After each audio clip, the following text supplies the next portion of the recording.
Hey guys, Jeff here, and today I wanted to talk to you about some of my practice sets. Now, some of this was featured in my first video, but I still wanted to take the time with it. When I started getting into lockpicking and I really wanted to get better, one of the first things I did was I found Bosnian Bill's video on making your own practice lock. I started with this one here. I'll link his video in the description.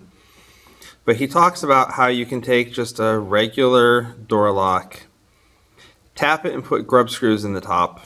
That way you can easily change it out, make it 1 pin, 2 pin, 5 pins, whatever you want. You can change the bitting, and even if you can't pick it, you can take it apart so you can get in there. Now, right now, I have it fairly simple for the sake of using this for teaching other people. But when I saw Bosnian Bill's idea, I said, that's great, but can I go one more step with this just to get a little bit more usefulness out of this practice lock, especially in such a compact package. So what I prefer to do is I find a pair of locks, and in my collection I end up having plenty of these now, so I find a pair that are exactly identical. Most importantly, I want the cores to match. I want the cores to be the exact same size so that way they can go through with the clips and everything. Because what I've started doing is in the core, don't know how well you'll be able to see this, but in the core I've started making it into challenge cores so that way I could learn what more, let's focus, learn a little bit more to prepare myself for harder locks. So in this one I've got chambers 2 and 4 threaded. I think this one was before I started trying to do undercuts. But by doing this, I now can make my lock a little bit harder.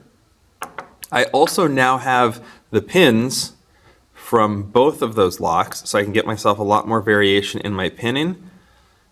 And I don't think I have any in this set, but in one of my sets I actually have security pins. So I have some spools, some serrated, and some T-pins, so that way I can drop those in, I can learn those, and eventually I can start seeing how those interact in these threaded and undercut cores. One of the things that I love about these sets is, for the sake of practice on the go, I can have all those extra pins, the extra core, and usually I have an Allen wrench for the grub screws, all in a tiny container like this. And right there, I can get myself so much variation in picking, especially if I have the pinning tray that I got from Bobby Keys. All of this pocket size set with multiple ways that I can practice. Over here I've done the same thing with some kick cylinders.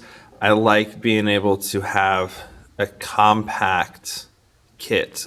These kick cylinders will fit, and some of you might not even know what these are, but old film canisters. I can fit all the extra pins, the lock itself, plus the extra core all in there. This one's even set up with a key,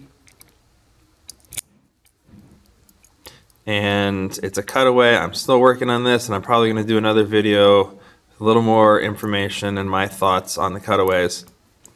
But really easy to do if you have just 2 locks, and again you can put security pins in there also. After my collection got even larger, one of the next steps I took was making progressive sets for myself. I thought it's nice to have this where I can change it up, but it's annoying if I want to keep practicing with certain setups. So I know many of us are familiar with the Sparrow's progressive sets.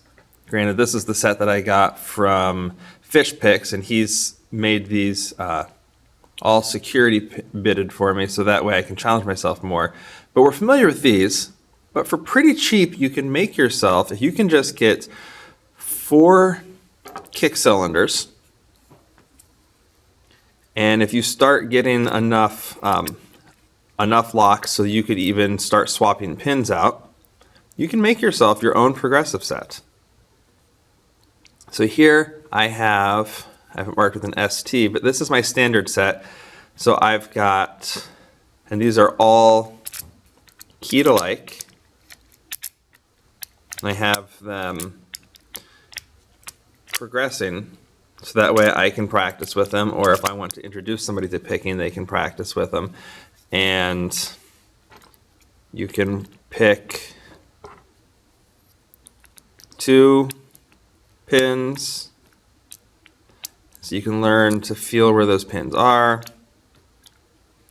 But again, if you're able to find kick cylinders for pretty cheap, or free if you're lucky, you can put together one of these sets yourself.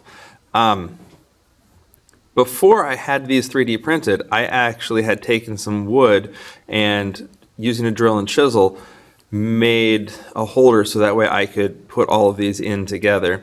3D printing definitely makes it nicer.